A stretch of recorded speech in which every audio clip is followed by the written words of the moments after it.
Good morning. I'm so happy to see you today. I'm glad that you have joined me. I'm Marge Peterson with the Claiborne County Adult Literacy Council, and we're going to study English, and I'm glad that you've joined me to learn some more English, and I hope that you do learn some more English today, whether it's idioms or some pronunciation or some new vocabulary words possibly. So anyway, I'm glad you're here. Thank you. It's a beautiful day, and I hope that it's a wonderful one for you also. We've been studying idioms for forever, okay? I was going to say that I've been teaching this class for many years, and before this I taught at the university English program, English as a second language program, and for many years. So I've been doing this for a long time, and when I first started teaching I thought, idioms, well, you know, why everybody knows those. Not everybody knows them, and our language is so filled with them that you can talk to somebody or listen to a TV show and hear many idioms that are different. And if you hear of some and you say, well, I don't know what that means, please, in some way, contact us, whether it's by Facebook or some question. If you need a message, personal message or something like that, please do, because our whole point is to help you learn English better. Every language has lots of idioms, and ours is no exception, and maybe we even have more in the English language, I'm not sure. But we do study them all the time. Right now, I've been using or teaching idioms that are in categories. And the last category we had was clothes. We had like someone that wears many hats. I had some of my students tell me that sort of thing. Or somebody that, we had different types of things, you know, to throw your hat or toss your hat in the ring. We had ones that had to do with, you know, be in somebody else's shoes, those kinds of things. And some of our idioms in our language, you have in your language, and sometimes it's things like if you talk about, oh, you watch somebody with an eagle eye, which is a bird. It's, you know, we have ones that are concentrated about birds and animals and that sort of thing. Sometimes in another language you have the same kind of idiom, but maybe you use a different bird or a different, a little bit different part of the idiom. So you can identify with them and then learn the ones that we have here. We're starting a new category today, so if you want to see the ones about clothes, you'll have to look back on some of the other tapings that the videos that we've done before this time. So the ones we're starting now are, our category is feelings, emotions, and reactions. When I looked at this was a possibility of a category, I thought, oh, I don't know if this would be a great one, but there are lots of idioms in there that I think it's necessary to understand. Now, I must tell you that the sources that I'm using, I use a book and an app, and some of them are very unfamiliar to me. At my age, I feel like if the idiom is fairly unfamiliar to me, maybe it's unfamiliar to a lot of people, or maybe it's a really old one that people used to use and they don't use as often now. So, let me take something here because I'm going to do a couple of... So, we're going to learn 5 of them today that have to do with feelings or emotions or reactions to things, okay? The first one is to run out of steam. If you ever say that, well, I did all this decorating for Christmas, and I was decorating, and I ran out of steam. See, to run would be to run out of something, is for it to deplete or to decrease. So if you run out of steam, it's not actual steam like you think of, you know, vaporized water. It's to lose energy or enthusiasm or motivation for something. So that, for example, the example I just told you, you were decorating for Christmas and you ran out of steam, which means that maybe you just lost your energy. If you worked at it for 8 hours straight or something like that, you have to take a break, or you have to quit for the day and start again in a couple of days, or enlist someone to help you, okay? So to run out of steam, and it's very common, it means to lose energy or enthusiasm sometimes. If you have a certain project and you start out and you don't seem to be enjoying it very much or something like that, you might lose your enthusiasm. Enthusiasm is how you feel, okay? Or motivation for something, okay? Sometimes people lose their motivation to complete a project or to finish a class or something like that. There's different ways, and sometimes it's for different reasons too. It's not always just because you get tired of something. Sometimes people become so busy with so many responsibilities that they don't feel like they have time to really enjoy life. So sometimes it's you run out of steam for one thing because of other reasons. Okay, very common. Deep down, and this is how it was described, this is how it was explained. To describe what someone is like on the inside rather than just their outward appearance or behavior. So if someone, this is a very common one, that if someone seems very, what do I say, stern or very exact, or they don't seem very happy about something, that maybe your boss is that way, and you say, oh, they're just so motivated by, you know, doing this and getting that done and doing it correctly, all these different things, that they don't seem to enjoy it.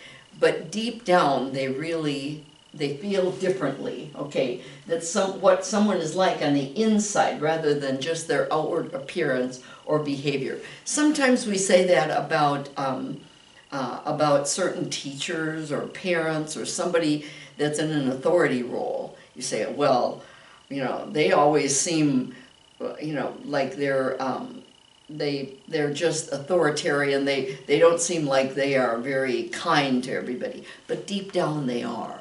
Okay, that they really do like people, enjoy, because that's the way they really are on the inside, but they don't appear that way on the outside. We have another one that's a little bit similar to that, but deep down it would mean like on your inside, you know, what you're really like on the inside rather than just your outward appearance or behavior. Okay? Number 3, to get worked up. Now we've had many ones. In fact, I didn't put all the rest of them here. Maybe I'll do that next time, because we've had some in the past using either, let's see, I'm trying to think of parts of the body or clothes or different, even colors. When we had colors, that was quite a long time ago that we did idioms that have colors in them. They say a certain color in them, but the idiom means something, you know, totally different. And of course that's what idioms are. You can't just say, you can look up the word deep and you can look up the word down, but it doesn't explain what the deep down, what it means together. Okay, so to get worked up, it means to become upset or excited or annoyed, often unnecessarily. And I apologize for here. I had a phone call while I was doing this, and I ended up messing up the spelling a little bit. And unnecessarily, let me go over that for just a minute. If something is necessary, you know it's needed, it's necessary. If it's unnecessary, it's not needed. And necessary is an adjective, but the adverb form of the word necessary is necessarily. Most adverbs end in ly. Remember that? We've had that a couple of different times in our lessons. Unnecessarily means that it's not necessary to happen. Okay? So if someone becomes upset or real excited or annoyed, it says often, and this was not my definition, this was the book's definition, often unnecessarily, so that if you get worked up about something, maybe it's from other kinds of feelings. Remember, this is feelings and emotions. So that another feeling, maybe you're upset because maybe you didn't get enough sleep the night before, or maybe you were thinking about something else that upset you or you were worried about, and then someone comes and says, oh, something just spilled all over the floor, and you get, and you get very upset about it, but often unnecessarily, because it's not that big of a thing. If you spill something on the floor, if it's water or milk or something like that, you just clean it up, okay? You don't have to get worked up. And that's the idea, that if somebody gets worked up, they're excited or annoyed or upset unnecessarily, not necessary. Okay? I hope you if you hear that sometime, if someone may say, well, don't get so worked up, okay, about it, or don't, and of course, I put the to get, the way that they put it, just get worked up, but it's actually to get, because it's like the infinitive form, because you would say, he got all worked up about that, okay? This one, and I also put a to at the beginning of this, even though that's not the definition the way they put it, to keep a stiff upper lip. Now, your upper lip is your top lip, and if something is stiff, it doesn't move very much. So if your top lip is not moving, you're not smiling, you're not frowning, it's just staying the same. Okay, look at the definition of to keep a stiff upper lip, and this is very common too. To contain your emotions and not let people see or know your real feelings. I didn't add it on here because the book didn't, but I think it's usually sadness, okay? If you keep a stiff upper lip, maybe you feel like crying about something, but you cannot cry at that time, or you don't want other people to see you cry, which that's your preference. I mean, everybody is different. Sometimes in the situation it seems not appropriate to cry, but it is a healthy thing to do sometimes, to cry, okay? So to keep a stiff upper lip, you contain your emotions, you keep them on the inside, sort of like what it said here, and that's why I said there was another one that was like that, because it's on the inside of you, okay? And you don't let people know what you're feeling, that you're really sad about something, or that you don't let them see that you're sad about it. Maybe they know that you are, but you don't let people see or know your real feelings, okay? To keep a stiff upper lip. And it's very common. So if you hear somebody say, well, he kept a stiff upper lip about his he losing his job, or you can say she kept a stiff upper lip after someone important died, okay? So that would keep a stiff upper lip. The last one, and I put this last for a reason, because I want you to end this part of our lesson on a happy note, okay? And that's kind of an idiom too, on a happy note. Look on the bright side, okay? If you look on the bright side of something, you view a most unpleasant situation, like a pandemic, right? A most unpleasant situation in a positive and optimistic way, to see the favorable aspects of something.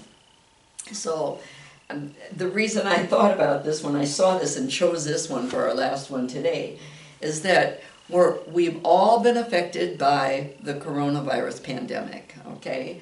And some of us, we don't like doing certain things, wearing masks or social distancing, or,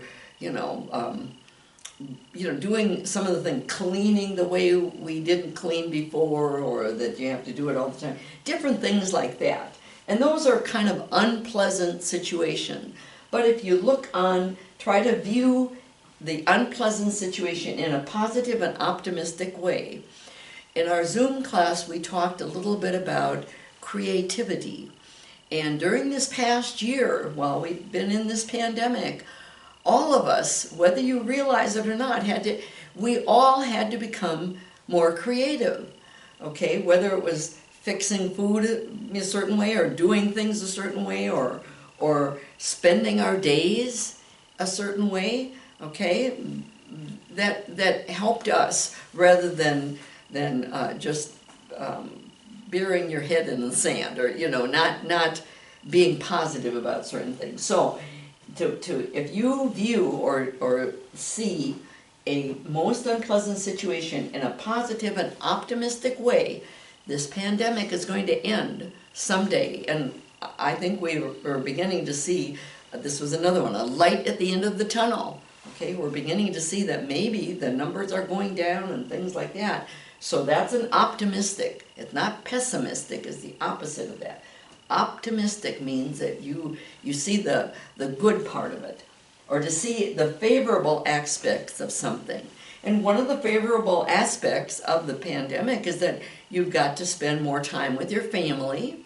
You've got to be more creative, whether it was in your doing certain things, or certain things weren't available. You know, you could go to the store sometimes and I remember looking for spaghetti sauce mix, you know, and to put in, and I couldn't find any, and I couldn't find any, and couldn't find any. So finally I thought, well, I guess I just have to make my own.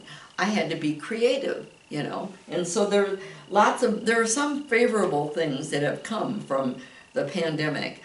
Not just that, but I think we've all learned to appreciate other people and other positive things in our lives, and be thankful for those things, and that's a very positive thing. So, to run out of steam, I hope you don't run out of steam before the end of this class, okay? Deep down, how you really feel, rather than, you know, what you appear to be, okay? To your outward appearance or your behavior.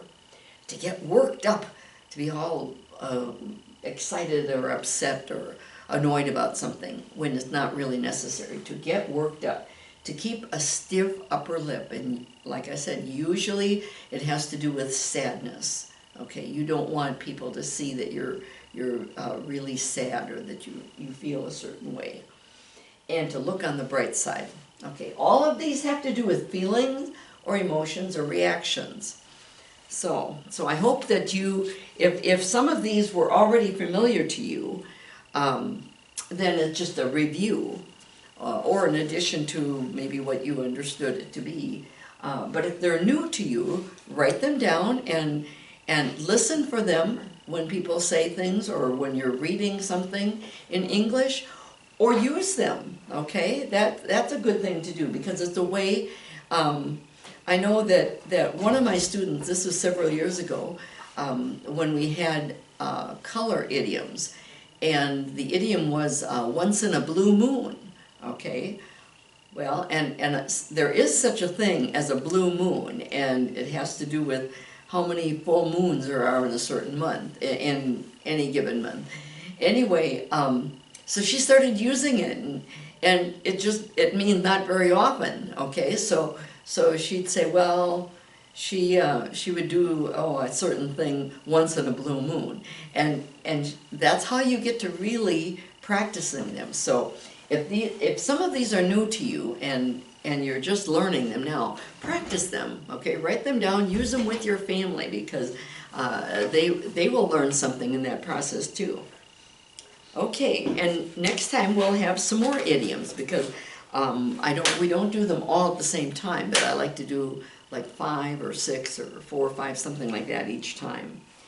Okay, now we're going to do a little bit of review, and I'm going to then, let's see where, oh yeah, there's the list. Okay, I'm going to put the voiceless sound and the voice sound.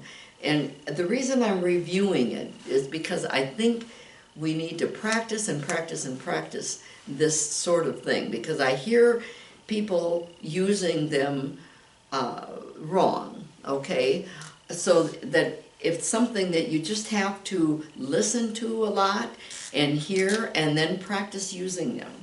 So we have, okay, a voiceless sound is a letter of the alphabet that a word will end in, and because we've been looking at past tense verbs, and that's what we're going to look at again today.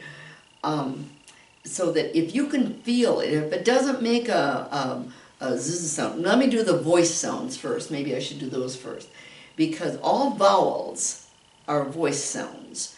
So in the alphabet, okay, I will put up here voiced sounds. And I'll give you, we're going to practice some afterwards, but voice sounds A, E, I, O, U, and sometimes Y. I'm going to put it up here because it's used to. And make sure, and I know this is difficult for Spanish speakers and some other languages too, A, E, we pronounce that E if you have a long sound. This is the long sound of A, not ah. We don't say ah. We do use it lots in past lessons when we've had pronunciation practice.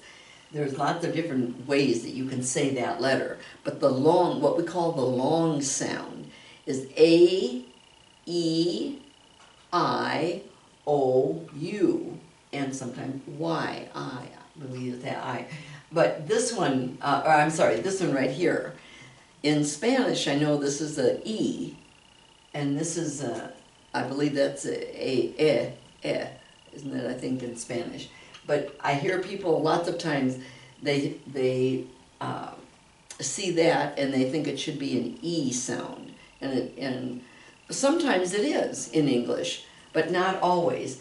And usually, I'll show you. Usually at the end of a word, or when it's a certain way, then we pronounce it as the I with the I sound. Okay, so all of these are voice sound. When I say A, I can feel the vibration here. I, O, E, okay. And so those are all, they're called voice sounds because you can feel them in your voice. In your throat, in your voice box. Okay, here's some more. We don't say, when we're giving the alphabet, we say B. But when we pronounce it, if I have the word boy, I don't say B-oi. Okay, if I have this word right here, I don't say B-oi, I say b-b-b-b-b. And you can feel that b-b-b-b, the voice sound there, b-boy. Okay, B, G, or G. It can, that can make either a G or G. G, G, G. You can feel it there. L, L. We don't say L, we say L. If I say lemon, I don't say L lemon, I say L lemon. If I say moon, I don't say M moon, I say You can feel it. You can feel it. Nice. That's another one.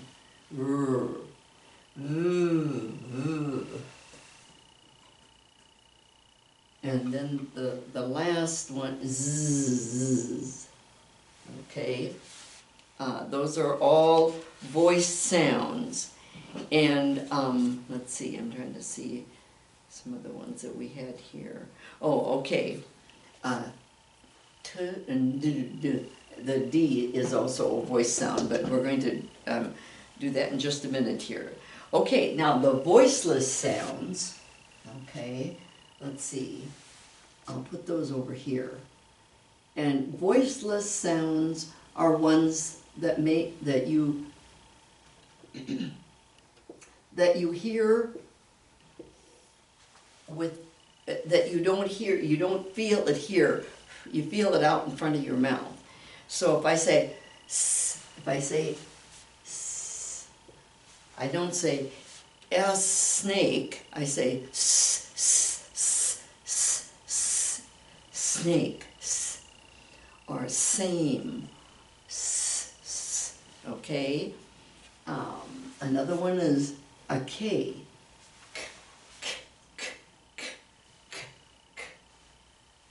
Okay.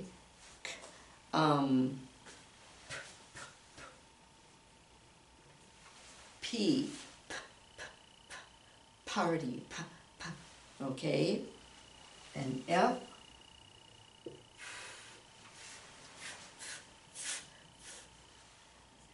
the SH sound, shh, shh, you can feel that really well.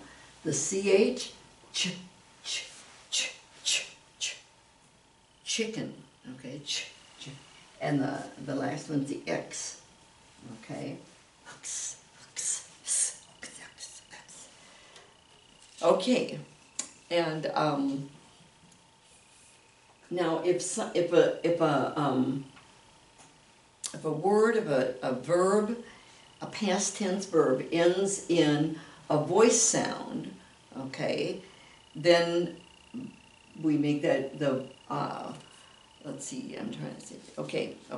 We make it, then we add the voice sounds, we make it sound like a d, d. So, let's see, let's look at some here.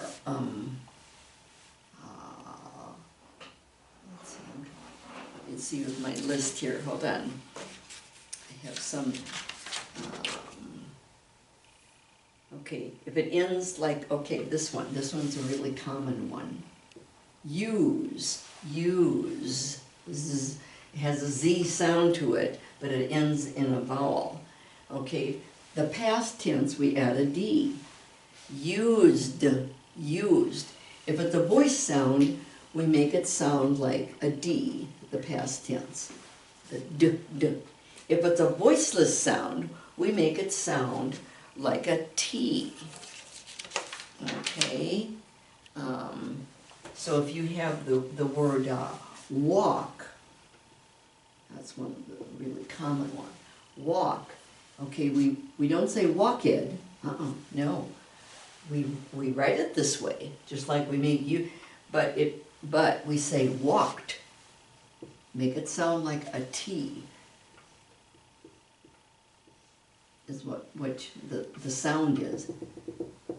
I'll go like that, because that, we don't say walk it, we say walked, walked. And we don't say walked. It doesn't have the D sound because it ends in that K. Walked. Okay, talked.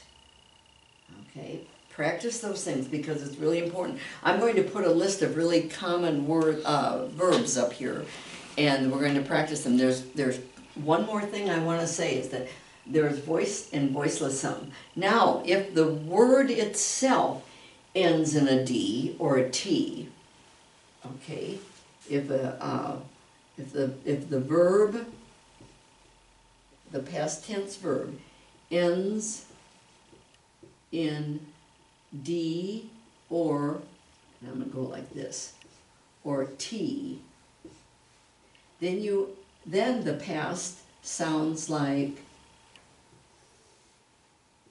id. So if it ends in let's see, let me see my list here. I've got some that okay, let's say want. The verb itself ends in a T, okay? Let me put that a little bit, it looks like a cross, I mean a plus sign. If it ends in a T, then the past tense, and these are all regular past tense, we haven't gone to irregular verbs yet, irregular past tense verbs, but these are all regular ones. Then we say wanted, wanted, and you add that id sound, okay? If it ends in a D or a T, not the sound, but if the verb itself ends in a D or T. So remember that if it's a voice sound, if it ends in one of these, we add the D and we pronounce it as a D. And I did this wrong. I didn't mean that this would be more like spelling. The sound, this always stands for sound. Those are the same thing with this. It sounds like id. And this one sounds like T. So if something, let's see you have the word watch. Watch, that's not one of the ones I have, but that ch has a, at the end of it, watch, and this is the past tense, it's a regular verb. And it has the ed, but we pronounce it watched, not watched, and not watched, it's watched, watched. He watched TV. He walked around the block. Okay, we worked until 10 o'clock. Okay, so I'm going to put some words up here, and let's see, I kind of wanted to, these are all examples, some of these are the examples in there, but let me put them up like this, so, and I'll put this one over here. If it, verb ends in D or T, then sound like id. Okay, so I've got some really common ones. In fact, walk was the first one I had up here and I want you to practice these, and that's why I took them, because it's either things that people have said to me as we've been talking, or sometimes they have texted certain things, okay? And we're going to see how they pronounce these in the past tense.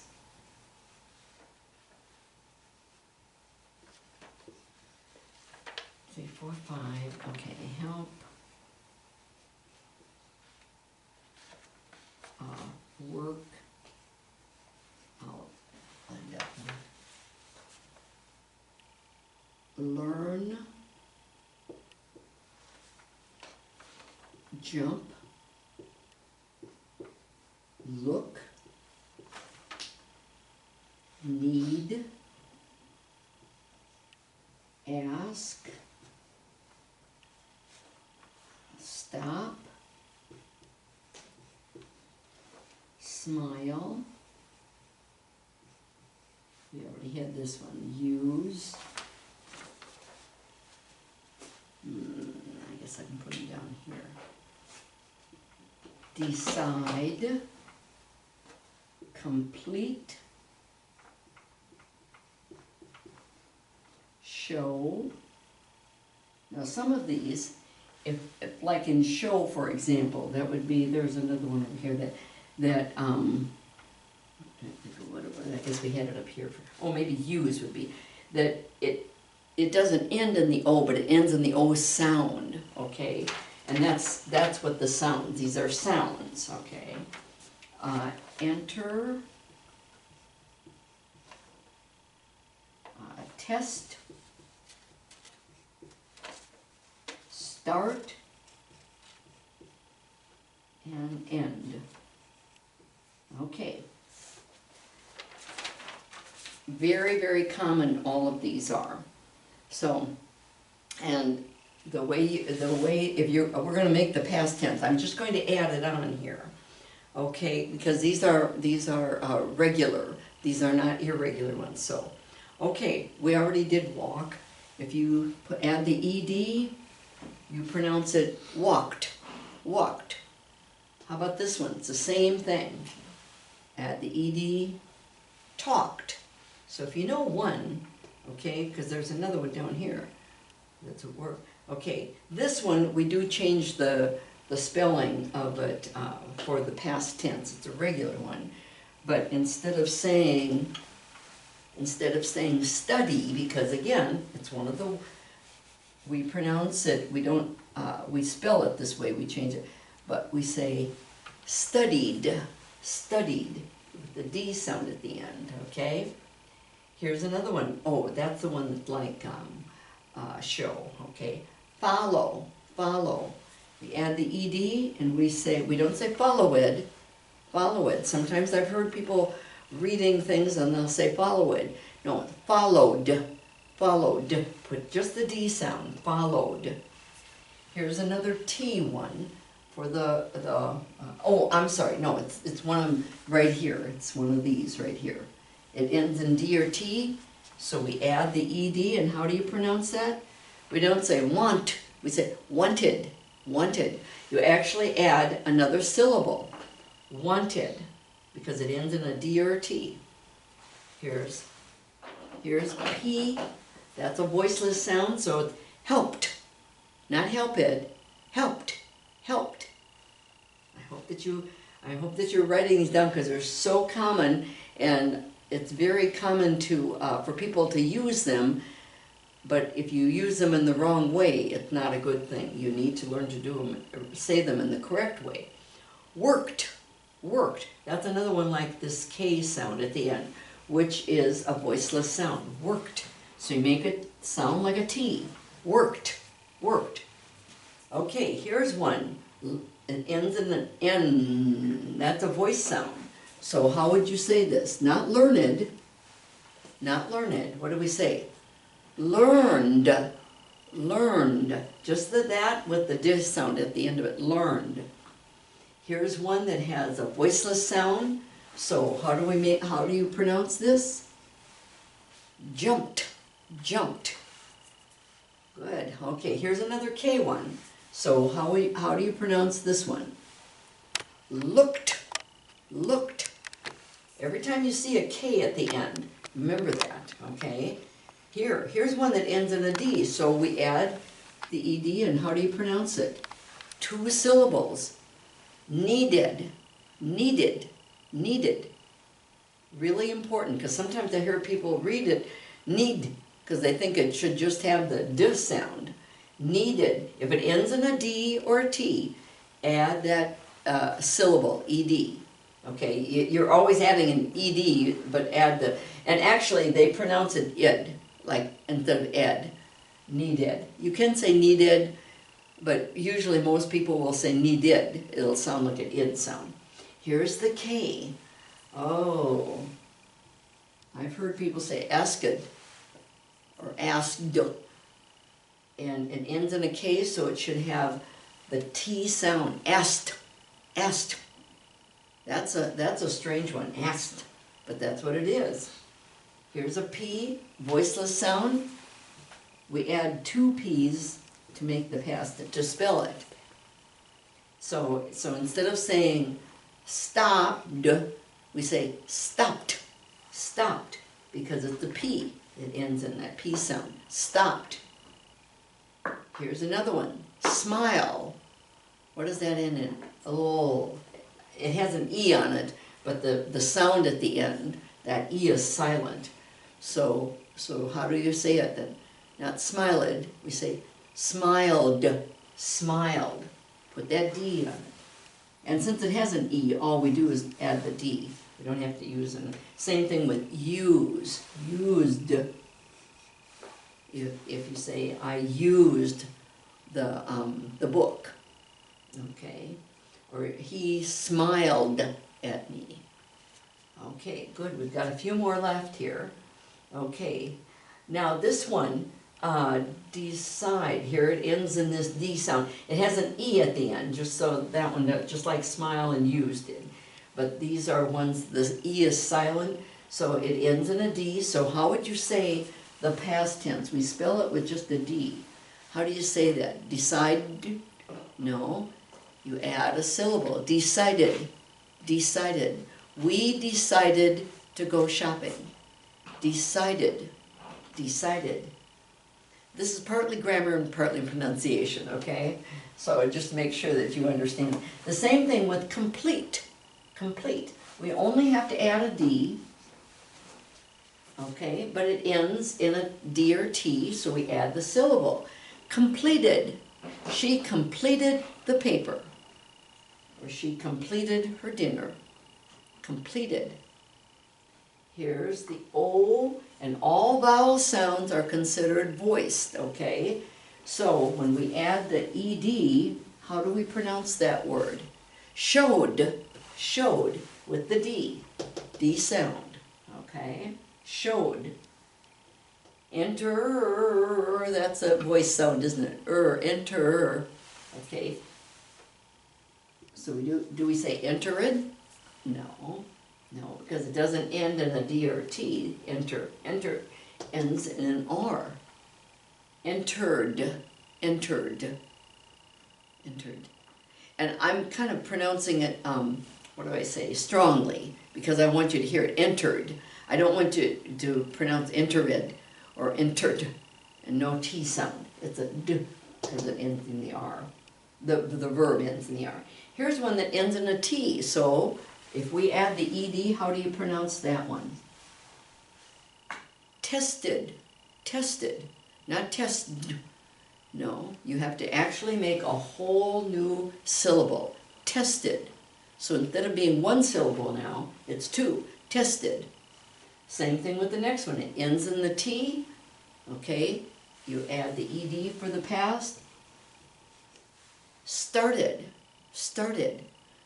We started our class yesterday. Okay, started. And here's one that ends in the D, so you add the ED for the past, and you add a whole nother syllable. Ended, ended. Okay, ended. Okay, this is like a review, but there are so many common problems that people have. That's why I decided I needed to do it one more time. We're going to go on to irregular verbs, and of course we'll practice some pronunciation of that too, but that's a whole, you form the past in a whole different way. And the book that I'm using, the grammar book I'm using for the irregular verbs, actually breaks the irregular verbs down into certain categories. And I haven't seen that before, so I think it will be a good thing that it may help you learn the irregular verbs and how you make them. So, okay, these are all common. I hope when I see you or when we meet sometime on the street or in the store or something, that if you say, oh, I stopped going to class because I didn't need the practice anymore. Well, sometimes people do that, or I stopped going to class because I got a job. That's even better, you know. But I want you to practice them. If you don't come to class, well then that's one thing. But I want to mention also that we are beginning our in classroom face-to-face classes on Tuesday, March 23rd, and probably today is when you're watching this, but you may watch it later. But and our classes begin at 8:30. We have to have everybody check in. You have to take your temperature. Everyone must wear a mask. And we're going to start at probably the actual instruction about 8:45, between 8:45 and 9, and the classes will last for until 9:30. And if people want to visit some until 9:45, or if the instruction goes past that time, it may be until 9:45. But that will be the class that we are not having 2-hour classes like we used to have. It will just be 1 hour or 1 hour and 15 minutes instead. But everyone has to wear a mask. You will be social distance in your tables and where you are working in the class, and we will divide up this week, the 23rd and the 25th of March. We'll be all together for the most part, but then we will divide up into other levels. The other teachers will be here, and they are teaching more basic English lessons and pronunciation and reading and writing, so that we do cover all levels. So if you haven't been to class with us before, I hope that you will come. We're at the Community Life Center. The address is 123 North 5th Street in Kingsville. And it's if you can find the post office or Clayburgh Bank downtown, we're about a block from either one of those things. And out in front of the building it says Community Life Center, and we're here every Tuesday and Thursday morning at 8:30. So I hope that you will join us if you want to come for the in-person, face-to-face class. And we're still doing this for those that cannot come for other reasons, you know. Maybe you don't feel comfortable, or maybe you're home with your children because your children are still studying virtually. And that's perfectly fine. We hope that you will join this class, and we also have a Zoom class if you're interested in that. We have quite a few members already, but we have that on Tuesday and Thursdays also, but that's from 10:30 to 11:30. It's a little bit later so everyone can get home and get on their personal devices. So I hope you've learned something this morning. Thank you for joining me, and have a wonderful day. Go out and look on the bright side of things and enjoy your day, okay? Thank you. I'll see you next time. Bye.